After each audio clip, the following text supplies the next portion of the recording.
壺？さっき上がっていくときはこんなのなかったけどな。危ねえな。誰だこんなところに壺なんか置いて。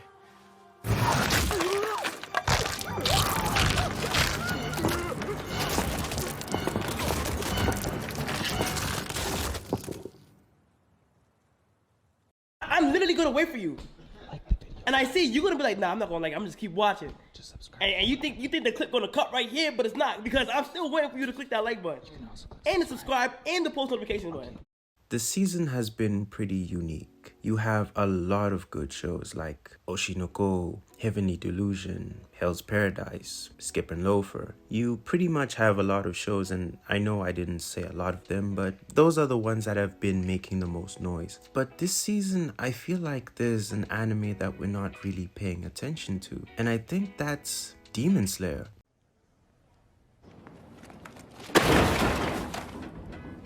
Demon Slayer has been doing it for a long time, and I understand that certain people have a perception of it. Some people love it, some people hate it. But we're at a point where Demon Slayer has just been put in the category of mid, to the point that most people don't pay attention to it. No matter how good it does, people just say, oh, it's Demon Slayer. And after watching a few episodes of this season, I found myself thinking, why couldn't Demon Slayer be one of the best anime this season? Not even just this season, but this whole year. No! God, please, no! No!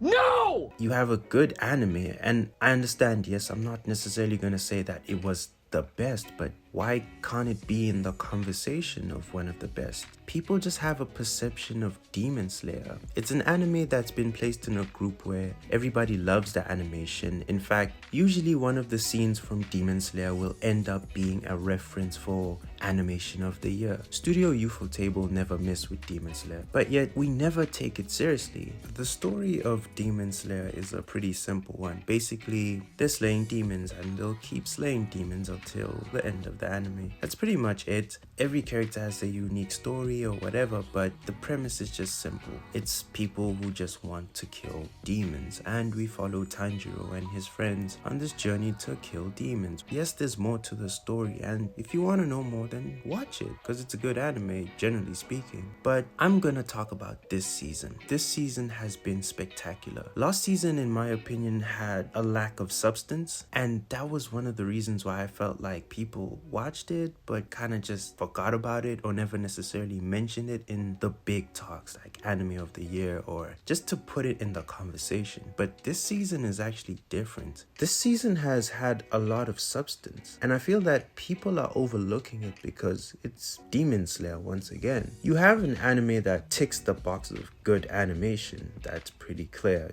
If you just watch one episode, you will see that the animation and the styling is magnificent. It's Demon Slayer. We're getting at a point where now they're fighting more powerful demons, but this season has been so unique in the sense of its storytelling. We're basically following two Hashira. Hashira are the elite of Demon Slayers. They're the guys who you send to take care of the big bad top tier demons. And this season we're actually following two, which is something new, and I kind of thought to myself, okay, if we're following two, then I guess their stories will be rushed or whatever. But the crazy thing is that both of their stories are unique. Both of their stories have substance. One of the Hashira has a very painful story about him coming to be. When we first meet him, he's very cold, doesn't really care about much.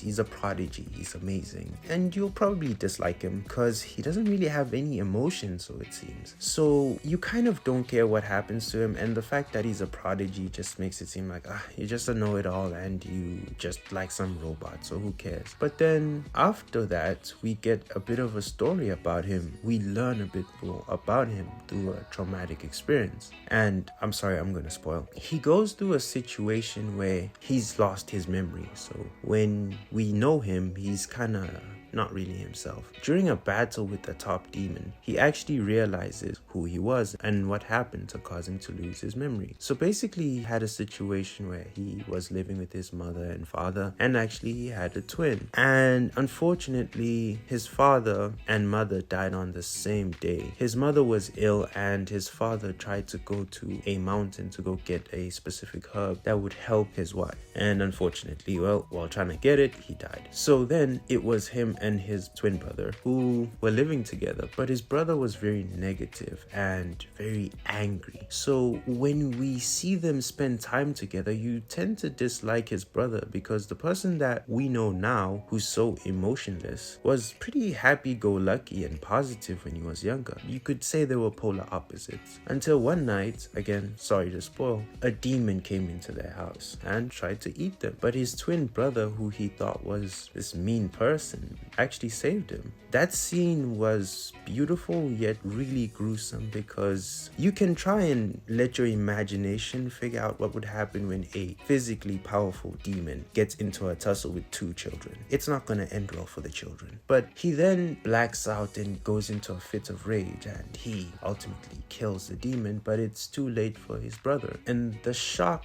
from that situation literally caused him to lose his memory. So that's his story. And in less than 2 episodes, my whole perception of that character changed. I actually liked him more because I understood him. Next, you have another character who also has her own story, where when she was younger, she had a gift in the sense that she's physically strong. She could beat sumo wrestlers in arm wrestling, like she is very strong. But the issue with that is for her to find a partner, it was kind of difficult because of insecurity. The fact that she was so strong and had an appetite kind of put them off. It took her having to meet the right people to ultimately be fine with who she is. Instead of acting as if she was weak, she embraced her strength and her appearance, and that ultimately made her stronger, hence why she's a Hashira, one of the best demon slayers. So Demon Slayer has been doing a really good job of storytelling within a few episodes. In fact, this season's only just 11 episodes, and the first episode and the last episode will be pretty long. For once, I think that this season has done something incredible because after each of these Hashira's individual stories, I started to like them. I wanted to understand them more. And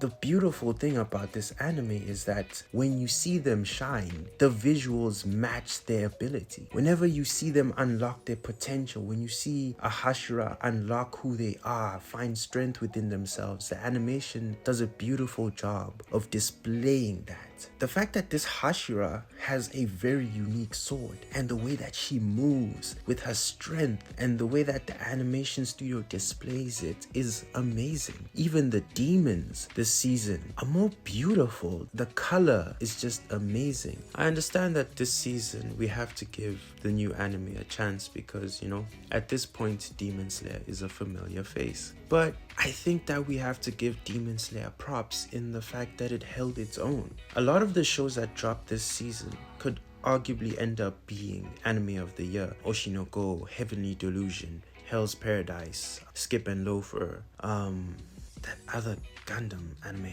I don't know what it is. I've heard of it, whatever. Congratulations, you played yourself. Always remember. But there were a lot of anime that dropped this season that will be remembered because of how good they were.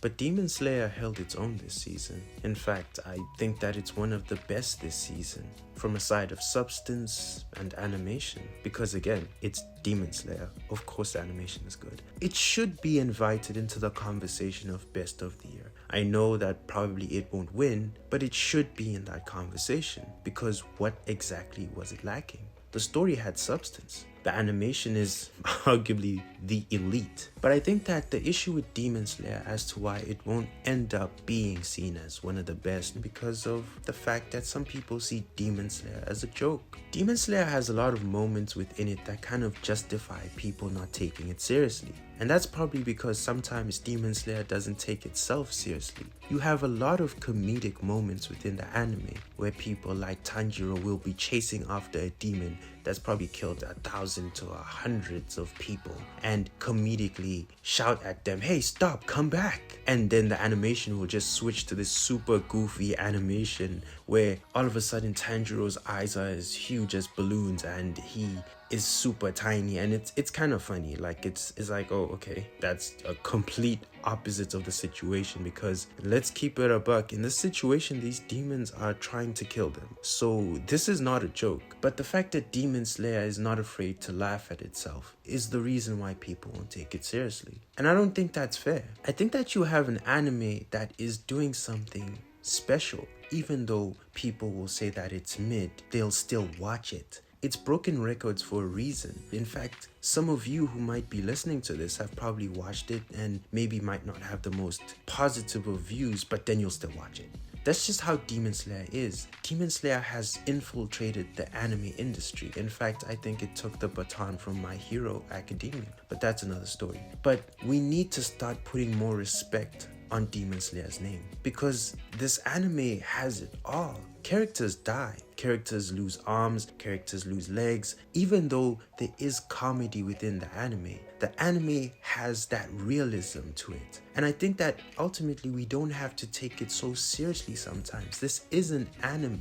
So even if there's moments of comedy, it's a show that accommodates a lot of people. When you saw Demon Slayer and you saw the animation styling, you did not think to yourself, oh my, this is the next Berserk or Gantz. No, that's not the styling. There's a reason why the anime is styled the way that it is, and sometimes those jokes make it fun. Yes, there's a lot of bad things, but sometimes they have moments where they might say weird things in serious conversations, or they might express joy in certain situations or sadness. It doesn't always have to be so sad.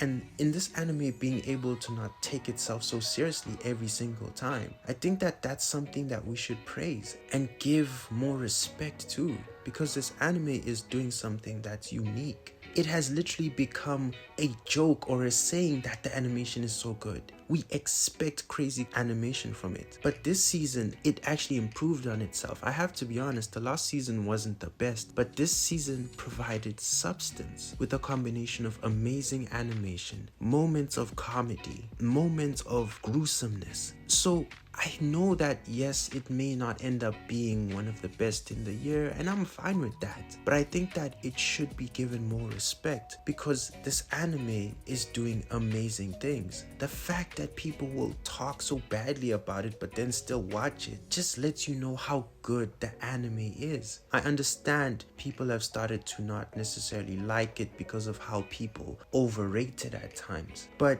I understand how some people who don't really know too much could say that. How could you argue when the movie's breaking records, the anime seems to be everywhere, its styling is everywhere, people jokingly talk about it, Demon Slayer, Demon Slayer, you hear about it all the time, whether it's negative or positive, it's in people's mouths. It's easy to fall into that, oh, maybe it is the best of all time. So I can understand how people make that mistake, and some people might believe it. That's fine, you know, it's their opinion. But we need to start giving this anime more props, because when it's gone, it will be missed. And I think that this season is a season where people who've maybe fallen out of love with this anime should come back and maybe give it a chance. The first episode will have you hooked visually, but most people leave because the visuals aren't enough. Well, surprisingly, there's a story this season, and it's gripping, it's gruesome. Don't let the animation styling fool you. So I think that we should actually give this season a chance and put more respect on this anime, and actually put it in conversations of the best of the year. Because honestly, what is it missing?